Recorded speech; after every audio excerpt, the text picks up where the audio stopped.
Okay, so I already did. This is a part two of the reading that I was doing when I did Moloch. I did a reading with mythical arcana on Moloch, right? And that was part of a live. Now I want to create. It's July 27th, 2025. It's approximately 1:57 p.m. I'm going to create another video still pertaining to Moloch and that energy because I feel like we didn't get enough out during that read. So now we're gonna be listening to Demonology. Baphomet isn't what you think. Demonology explained. And we're going to be listening to that through mythical arcana. Okay, so this is still part two, pulling off of Moloch. Okay, but maybe this is pushing into more of the reason why Moloch moved the way that it moved, right? So this is part two. I'm going to pause this video because I want to put up the cards that I already pulled out. I want to write those down, right? I want to write those down. And then I want to... No, actually, I'm not even going to pull from the decks that I previously pulled from.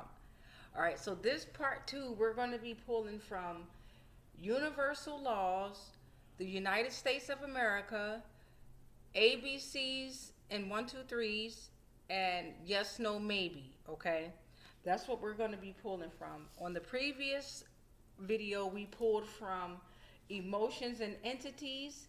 We pulled from legal laws. We pulled from family.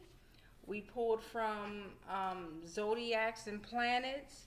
And we pulled from community helpers, celebrities, dum-da-dum-dums, and the dreams. All right, so we're not going to be pulling from them. I'm going to pause this video. I paused the demonology video as well. I'm going to go ahead and write down the cards that I already... No, I'm going to leave it here. I'm going to leave that energy right where it's at. I'm going to put these decks over here, right? Because I'm not even going to pull from these decks right now during this energy. I already pulled from it. So this is Moloch energy part two. I'm Damika, your life force generator, okay? Top life force generator, creator of hashtag Lost Souls Tarot. I am in connection with a lot of lost souls out here. All right, and Moloch is not wanting to continue to take responsibility of the lost souls that he had to that was sacrificed to him, especially under false lies, okay? And honestly, they are no longer souls like entities like that, energies like that are no longer able to feast on the anointed. Okay, so now they're only allowed to RTS, go back to their conjurer and their bloodline. So they're coming for answers, loves. Part two, they're coming for answers. All right, let's get into it. Let me go ahead and straighten these up. These is what I pulled earlier. I want to get them on over here. Can y'all see me? Can you see me? I think you can. Let me move this like this real quick, right? I think you can see me. All right, you can see me. I'll hold the card up here. I am not going live this time. It's just a recording. July 27th, 2025 at 2 o'clock on the dot, 2:00, okay? All right, and the stove is blinking. Let's see what time that says on the stove. You know, I don't keep the correct times on any of my times. I unplug my stuff, first of all, save you electricity. But the time on the stove says, what is that? Shea butter fell. 3:35. I knocked the shea butter container over. See, this is what I'm trying to explain to you all. Okay, everything matters. Everything matters. I knocked the container of shea butter over.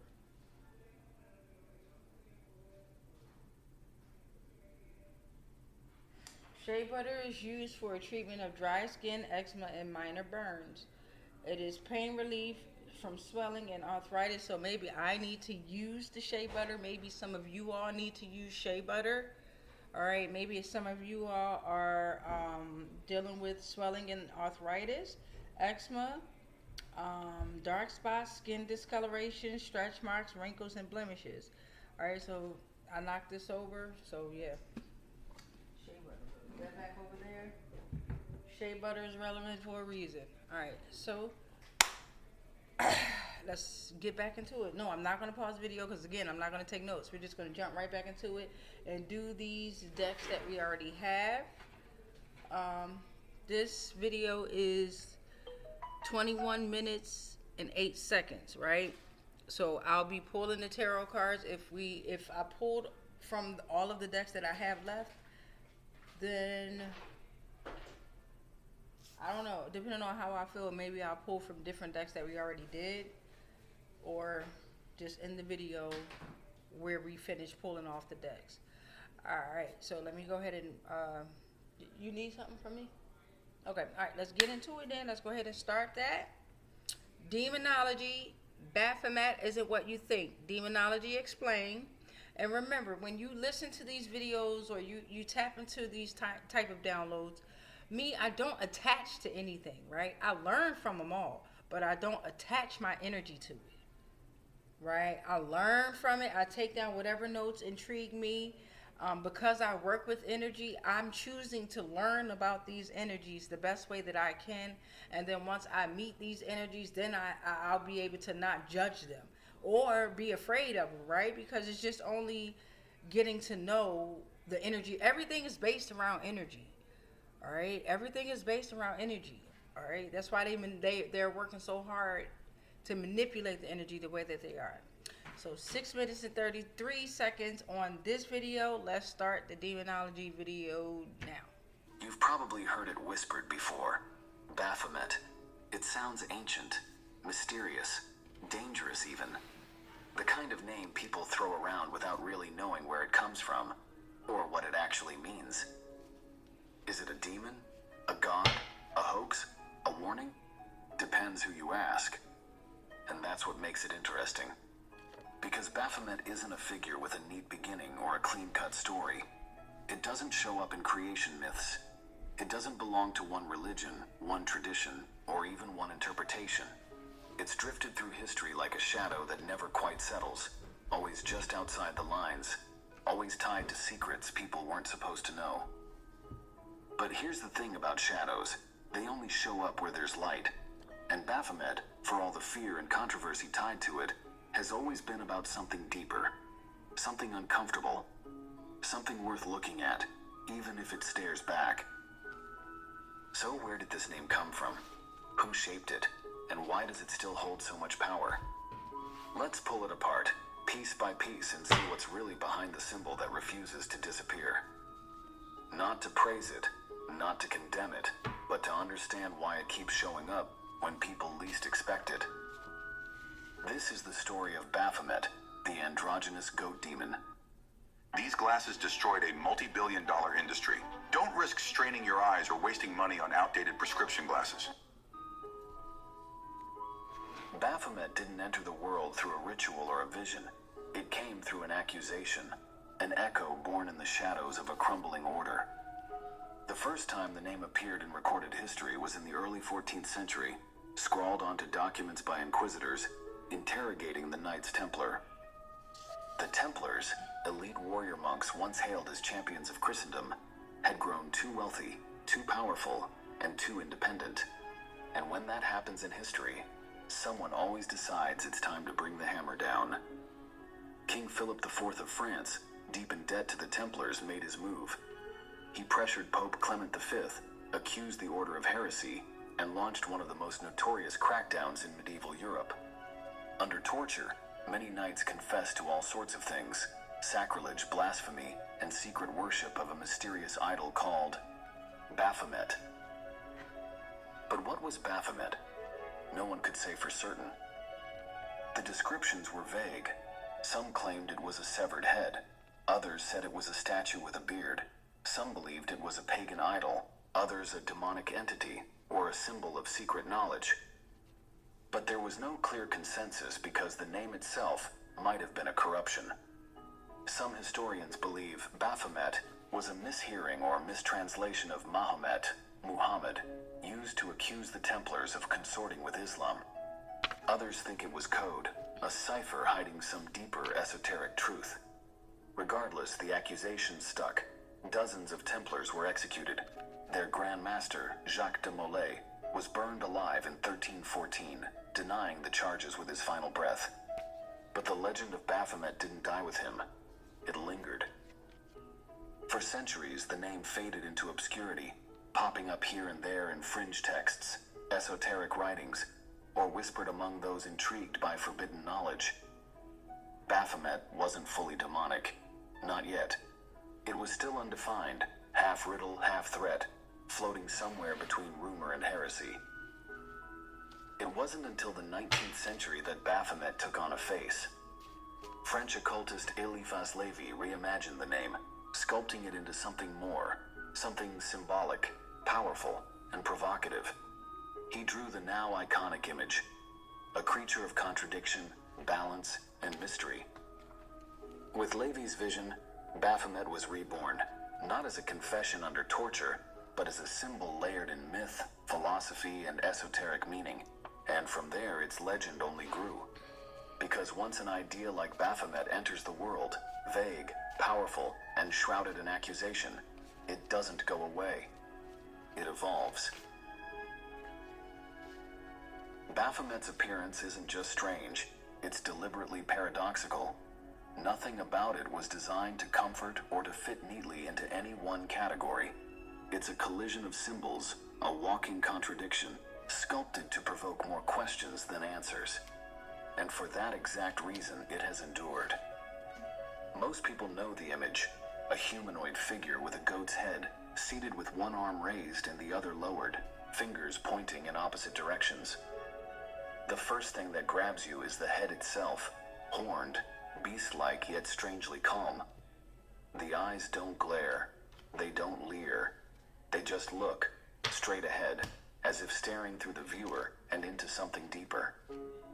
The goat face isn't just for shock value.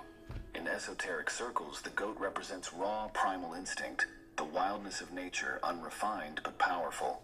And yet paired with a human body, it suggests something tamed, or at least understood, a creature made of both the beast and the thinker. Then you notice the body.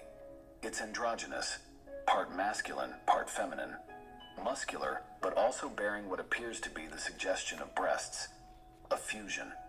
A reminder that Baphomet doesn't play by our rules, male and female, above and below, light and dark. It's not about choosing a side, it's about containing both. The whole image leans into duality, almost aggressively. One hand points to the sky, the other to the ground, reflecting the old Hermetic principle, as above, so below. A phrase that hints at the interconnectedness of all things, that the universe mirrors itself, top to bottom, spirit to flesh. Etched between those arms is a torch, burning atop the goat head like a crown of illumination. It's not fire for destruction, but for enlightenment. It suggests knowledge, insight, something that cuts through ignorance and exposes what's real. And right beneath the torch on Baphomet's forehead rests a pentagram. Often misunderstood, this symbol doesn't automatically scream evil. It has been used to represent the 5 elements: earth, water, air, fire, and spirit, or the perfected human form reaching upward. Even Baphomet's legs carry layers. They're crossed, wrapped in scaled skin, hinting at something reptilian or serpentine. Sometimes Baphomet is shown perched on a block or a throne. Other times, surrounded by a dark void. And right between the legs is the caduceus, the twin snakes climbing a staff, a symbol you've probably seen in medical logos. Here, it symbolizes balance, healing, sexual energy, or even kundalini, the coiled force at the base of the spine in Eastern mysticism. In Baphomet's case, it's another reminder that this being stands at the crossroads of energies, rising, spiraling, merging. So what does Baphomet do? That's trickier. Unlike gods who command storms or demons who tempt the innocent, Baphomet isn't out to interfere. It doesn't issue decrees or pass judgment. It's a presence, a concept, a kind of spiritual mirror. In occult traditions, Baphomet represents the union of opposites and the mastery of self. It's a symbol of internal alchemy, the transformation of chaos into clarity, of ignorance into understanding. Not by destroying darkness, but by understanding it, accepting it, holding both light and dark in equal measure without flinching. Its behavior, if you could even call it that, is entirely passive. It doesn't act in stories. It doesn't roam. It waits, watches, illuminates. It's not a deity that demands worship. It's a symbol of becoming. In that way, its power lies not in dominion or destruction, but in reflection.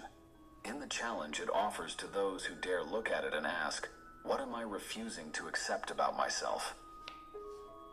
Baphomet isn't evil, but it is uncomfortable. It forces confrontation with the parts of ourselves we've locked away. It embodies knowledge that's forbidden not because it's wrong, but because it's hard. It dares the seeker to go further, to move beyond binaries, to understand that growth doesn't come from purity, but from wrestling with paradox. And maybe that's the real power of Baphomet. It doesn't want obedience. It only wants awareness. Next time you see this plant in your backyard, don't cut it down, because this is the best natural painkiller you'll ever find. Some people... Hey everyone, just a quick intermission here. I wanted to say thank you for watching this video. It really means a lot to me. Did you know that over 80% of you who are watching right now aren't subscribed to the channel? If you've enjoyed this content so far, it would be incredible if you could hit that subscribe button. It's a small gesture, but it really helps the channel grow and ensures that you won't miss any more of our fascinating stories we explore together. Also, if you're feeling generous, please give this video a thumbs up, leave a comment, and share with anyone else who may enjoy it. Your support really does make a difference and keeps the content coming. Thanks again, and let's get back to the story. Baphomet didn't start as a symbol of enlightenment, but somewhere along the way, that's exactly what it became. For centuries, this figure sat in the margins, half formed, half feared. But in the 19th century, something shifted.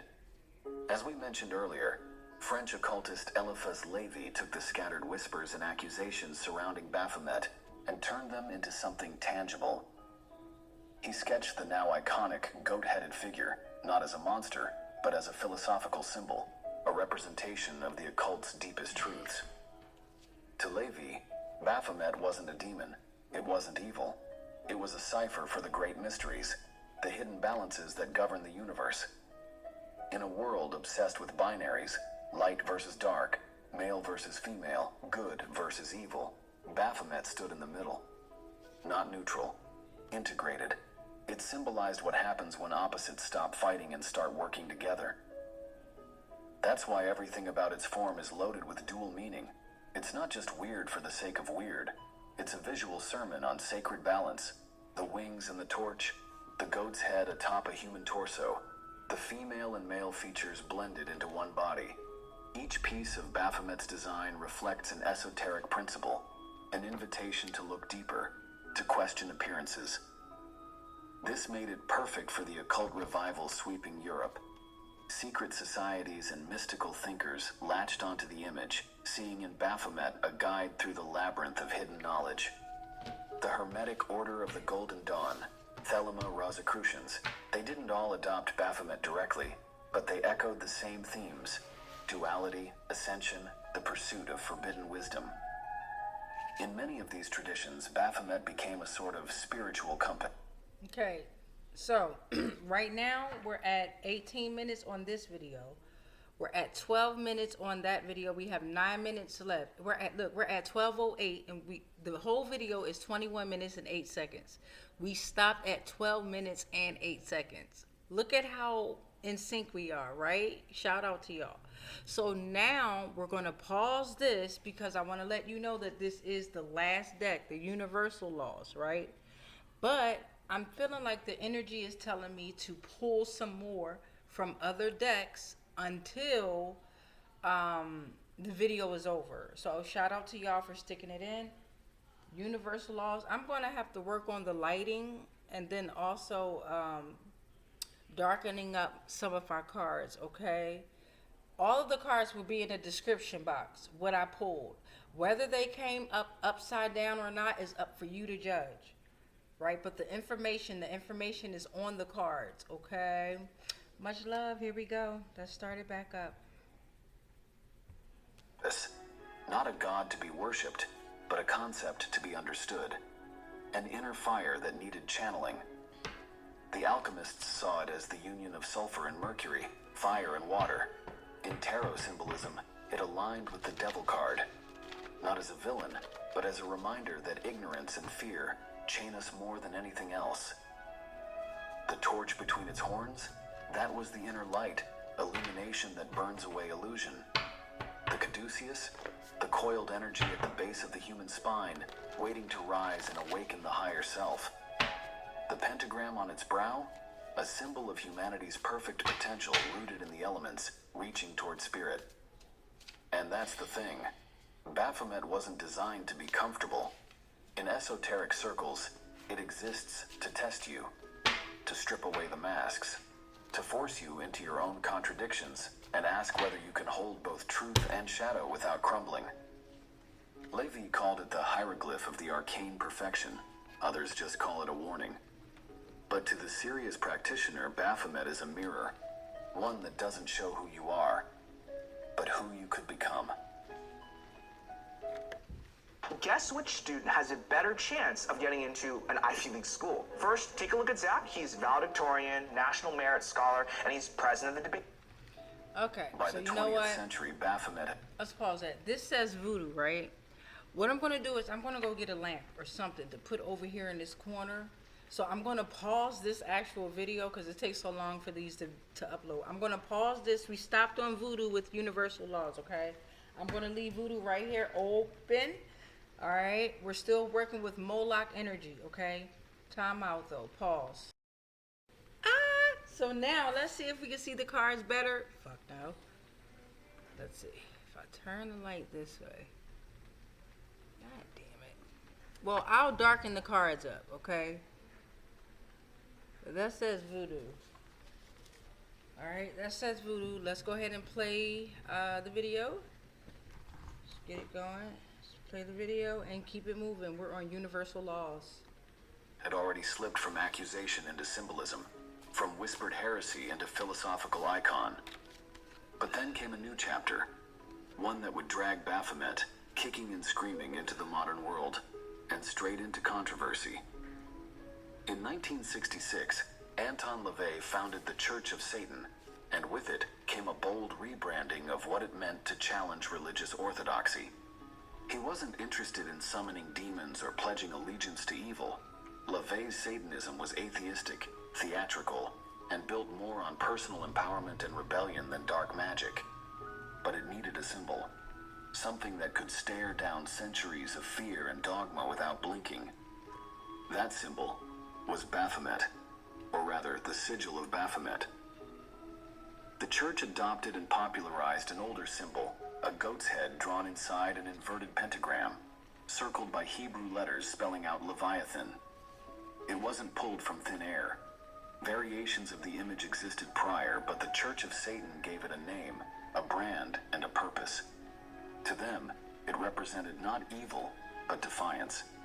It was the rejection of religious control, the celebration of individual will, and the embracing of carnal human nature without shame. It's worth noting, Baphomet in this context was not a deity to worship. It wasn't even meant to be taken literally. Just like LaVeyan Satanism doesn't believe in an actual Satan, Baphomet became a metaphor, a symbol of duality, reason, and the unapologetic pursuit of personal truth. And yet that didn't stop people from panicking. But beneath all the hysteria, something strange happened. The image endured. It kept showing up, not just among Satanists, but among artists, philosophers, and activists who saw in it a kind of forbidden clarity. It wasn't just a finger in the face of organized religion. It was a statement, a provocation, a challenge to anyone who demanded blind obedience. And in that sense, Baphomet wasn't just surviving, it was evolving. So I'm going to pause this. No longer just a whispered Okay, so I just plugged this lamp up here and over here, right where I'm at, because I wanted to work with, and I'm still going to work with the energy that I'm working with, okay? So we are working with the energy of Moloch. It's currently thunderstorming outside. It is July 27th, 2025. It is approximately 2:23 p.m. Okay. When I tell you these energies are wanting answers, they want them, okay? Why am I so comfortable? Because I didn't do anything. I am the medium. All right? I'm the one who's giving you the messages that you need so that you can't run from these energies, right? And these are to the ones that conjured them up. We're going to stop the reading right where it's at, right? We're going to stop the reading right where it's at. For those of you that have conjured up these, which you were considered dark energies, they are no longer allowed to touch the anointed. We have done our work. We have passed our test, and we will continue to pass our test. They are now being sent back to you. Simple as that. This is not fear mongering. This is simply what you put into the universe, all right? I'm going to go ahead and stop this reading. I'm going to return the energy back to where it belongs, okay? You can no longer run. You can no longer hide. Simple as that. Much light and darkness to you all. Lost souls, I represent myself and my bloodline and y'all. So I know that you will be heard. And the anointed is no longer allowed to be touched. Ashe, ashe, ashe. Ashe, ashe, ashe. Ashe, ashe, ashe. All right. Let me leave y'all with something else too. Say this on your own time. I rebuke all spells, rituals, and castings that are not of the highest frequencies of source love consciousness that may have been projected my way on all timelines, planes, and dimensions, whether it's spiritually, mentally, physically, emotionally, energetically, or etherically. Okay? All is protected and sent back to the center. All is protected and sent back to its sender. Okay? I rebuke all spells, rituals, and castings that are not of the highest frequencies of source love consciousness that may have been projected my way on all timelines, planes, and dimensions, consciously, subconsciously, and unconsciously, knowingly and unknowingly, anything and everything that I am connected to, spiritually, physically, mentally, emotionally, energetically, and ethereally, all are protected. All is transmuted into love, and then is sent back to its source. I am sovereign and free. Any agreements and contracts that I may have agreed to while being on lower paradigms of existence of consciousness are all cut and ended on all timelines, planes, and dimensions, consciously, subconsciously, and unconsciously, knowingly and unknowingly. I am sovereign. I am sovereign. I am sovereign. It is done. It is done. It is done. And so it is. Say that 3 times. I had to close my eyes. Shout out to Mercury retrograde. Say that 3 times, y'all. Say it 3 times, y'all. Say it 3 times if you want to, right? But remember, things you have to do it in multiples of 3s, 6, 9s, right? Say whatever prayer you got out there in multiples of 3. Much love. I'm going to chill with this energy I got around me, baby. I ain't giving it all to y'all.